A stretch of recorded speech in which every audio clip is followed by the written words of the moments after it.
Today's reading is from Genesis 18:20 to 32. Then God said, "How great is the outcry against Sodom and Gomorrah, and how very grave their sin. I must go down and see whether they have done altogether according to the outcry that has come to me, and if not, I will know."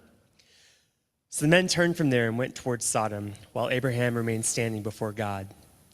Then Abraham came near and said, "Will you indeed sweep away the righteous from the wicked? With the wicked? Suppose there were 50 righteous within the city. Will you then sweep away the place and not forgive it for the 50 righteous who are in it? Far be it from you to do such a thing, to slay the righteous with the wicked, so that the righteous fare as the wicked. Far be that from you. Shall not the judge of all the earth do what is just?" And God said, "If I find at Sodom 50 righteous in the city, I will forgive the whole place for their sake." Abraham answered, "Let me take it upon myself to speak to God, who I am but dust and ashes. Suppose 5 of the 50 righteous are lacking. Will you destroy the whole city for lack of 5? And God said, "I will not destroy it if I find 45 there." Again, Abraham spoke, "Suppose 40 are found there." God answered, "For the sake of 40, I will not do it." Then Abraham said, "Oh, do not be angry if I speak. Suppose 30 are found there." God answered, "I will not do it if I find 30 there." Abraham said, "Let me take it upon myself again. Suppose 20 are found there." God answered, "For the sake of 20, I will not destroy it." Then Abraham said, "Oh, do not be angry if I speak just once more. Suppose 10 are found there." God answered, "For the sake of 10, I will not destroy it."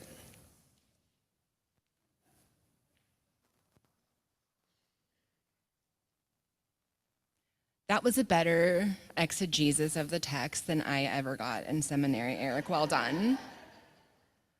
Also, from now on, Abraham's going to have that voice in every story. So, thank you. It's a light text today, so I'm glad Eric could provide some levity. And a very funny scene in one of my favorite television shows. It stars a very oblivious main character. And he remarks, kind of in one-off, but it stuck with me for a long time. He remarks, "Truly, we are living in the last days of Sodom," because he is shocked by an expletive that was written into a radio advertisement. This character is played by Matt Berry, whose voice may come to mind. It was very funny. And the character is notoriously terrible.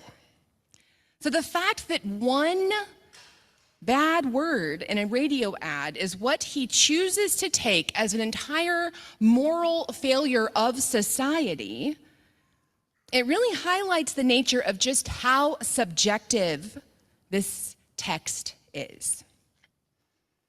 Probably most of us know the story of Sodom and Gomorrah. Most of us probably know the terrible and wrong ways that it was fabled to have been destroyed. Going back in the text, I'd like to clear this up for all of us, once and for all, in case you've never heard a pastor say it.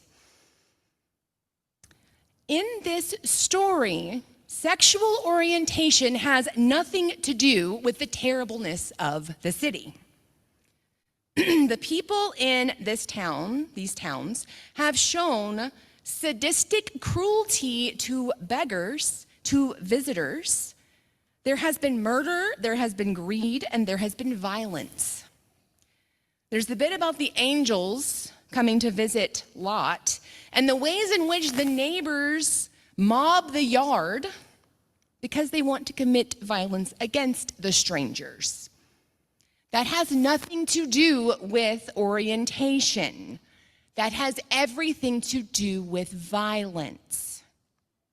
Yes. I'm glad we got that out of the way. What I do like about this text, and generally the Hebrew Bible, particularly Genesis and Judges, Allison's going to giggle in a minute. But I love that the Hebrew Bible thinks highly enough of God to give us stories that encourage us to interrogate God.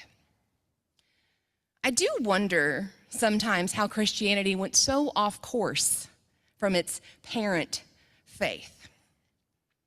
I was raised in a way that the only way to be faithful is to blindly accept that all things happen for a reason. That bland saltine cracker is intended to keep us from choking on the bile of watching injustice roll down. But indeed, I have found from my own experience that those kinds of platitudes do little more than placate people into not asking any questions and bow down to systems that seek to do the opposite of God's work, especially if those people are doing the opposite of God's work in the name of God. I imagine the world would be very different if my earliest formative memories around God and authority were not shared by hundreds of thousands, if not millions, of people. I was taught that being a good person meant being a good Christian. It meant fundamentally not trusting my gut. It meant that my, quote, sinful heart would lead me astray. And if something in the world didn't sit right with me, with my gut, with my conscience, or with what I was taught in Sunday school was God's plan, that it was likely the devil tempting me to stray. And that if a person, always a man, was given authority by God, usually by a group of other men affirming it, then whatever he had decided was the correct course of action was the correct course of action. But we find it right here that Abraham, the very first person who God sought after the Garden of Eden experiment went sideways, Abraham, the father of many nations, the mythological parent of 3 major world religions, maybe Abraham was perhaps approached as the ideal candidate because Abraham didn't cower at God's anger. I don't like admitting this, but this is one of those texts where I find myself relating very well with God. Sometimes my response to what I see as grave injustice is to burn it all down and start over again. I can get pretty caught up in my feelings and in my own thoughts that sometimes it's hard for me to see that there is indeed something worth saving or learning. As recently as this week, I got some information, I drew a conclusion, and I relayed that information to Haley with a text that was pretty definitely kind of snarky. Not to Haley, of course, I would never snark to her. But I would not. I did learn from her thoughtful and gracious response that regardless of whether or not I was right, I was not being fair. And I had to acknowledge my error. And I had to, of course, immediately affirm her willingness to engage in a better perspective. And that is one benefit of working with a ball of sunshine. She's taught me a lot. But I've learned in thinking about this text through that lens that teaching and learning cannot come without an intimacy. That risks of vulnerability that you can take when you know someone will hear what you say, even if they don't like it. And I think that part of a learning in this text is that Abraham did not call God out. He was a little sassy in Eric's read, but he did not make a stand. He reminded God of mercy and of love, even through the righteous anger that God was experiencing at the absolutely abhorrent ways the people of Sodom and Gomorrah were behaving. I wonder if we took the same relational and loving approach that Abraham used, if we took that with ourselves, when we too need a reminder of our own character, even when we are quick to anger or we lose sight of the trees for the forest, we can be reminded that we are still a people of mercy, that we still seek peace and love above all, that we are still able to see creation, nature, humanity as beloved, because we are reminded that we are also beloved. I think that the most powerful part of the story is that while God speaks against corruption and genuinely awful actions of people in these cities, Abraham remembers that these are people. He is the character in this narrative who did not get so caught up in the 50,000-foot perspective that he lost sight of the suffering of his siblings. I've already admitted that this is one place in a text where I find it very easy to relate to God. And I think that in some ways, I'm probably in good company. Last week, Matt and I went to the movies and we saw Eddington. And if you have not seen it, I cannot recommend it to you. I don't think I'd watch it again. But I haven't been able to stop thinking about it since I saw it.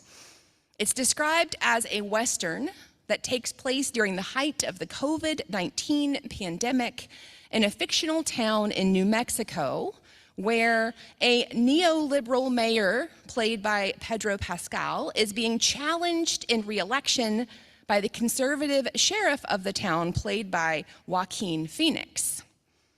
The film explores lots and lots and lots of things. But in this text, I keep thinking about a major theme of how we can sometimes hurt each other in pursuit of what we are so convinced is righteousness. There was one scene, and I felt a collective shudder across the entire theater, when we saw folks lined up on the sidewalk outside of a grocery store. The marks in the pavement keeping them 6 feet apart. Do y'all remember that? I didn't remember it until I saw it. The owner of the grocery store is keeping a customer from entering without a mask on.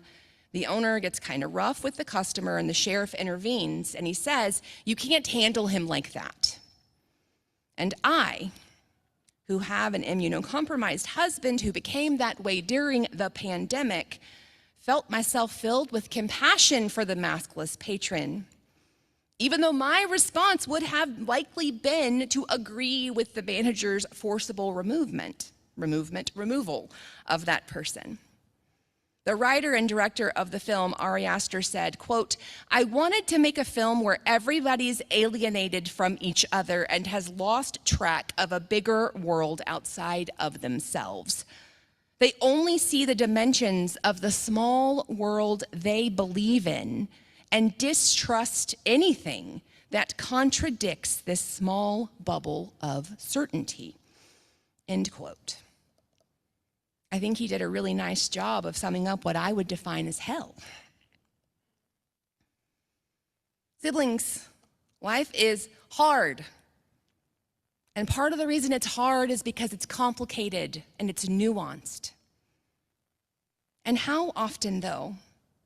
How often does our anger prompt us to forget that life is hard for everyone? That all humanity are our siblings? There's always a risk in our anger, righteous or otherwise.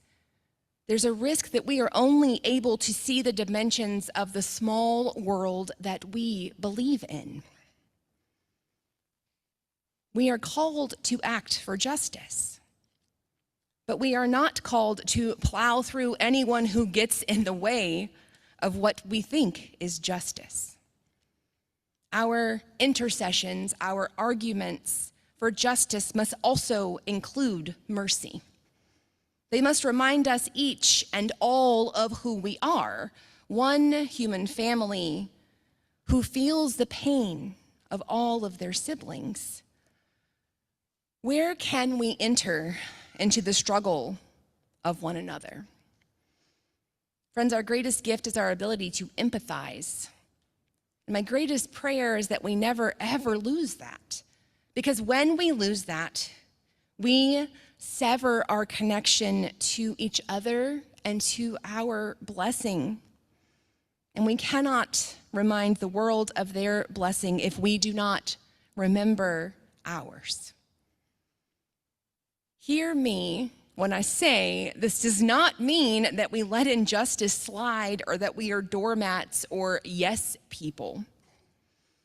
It does mean that we are thoughtful and that we don't seek to conquer injustice through more injustice. God was rightfully angry at the things that were happening: murder, violence, inhospitality. But Abraham was able to remind God that razing the cities and everyone in them was not the answer, that murder and violence against innocent people would have been super hypocritical. Friends, I hope that we are able to draw from our fabled ancestor, Abraham, by not taking anyone's authoritative word on the correct course of action, even God's, without approaching them with curiosity, with empathy, with love. When it is hard for us to see beyond or through a glaring injustice, I hope that we are all lucky enough to have the counsel of someone we trust, probing our line of thinking, interrogating our anger, and reminding us of exactly who we are. And friends, I hope that we are able to sit with our own stuff, that we are able to befriend ourselves enough to ask questions and to remain curious about other perspectives. My prayer for us, for me, for our nation, for our world, is that our hearts grow big enough to hold empathy for ourselves when we don't get it right, to be tender enough to feel the remorse when we don't get it right, but also to be tough enough to admit when we've changed our minds. Amen.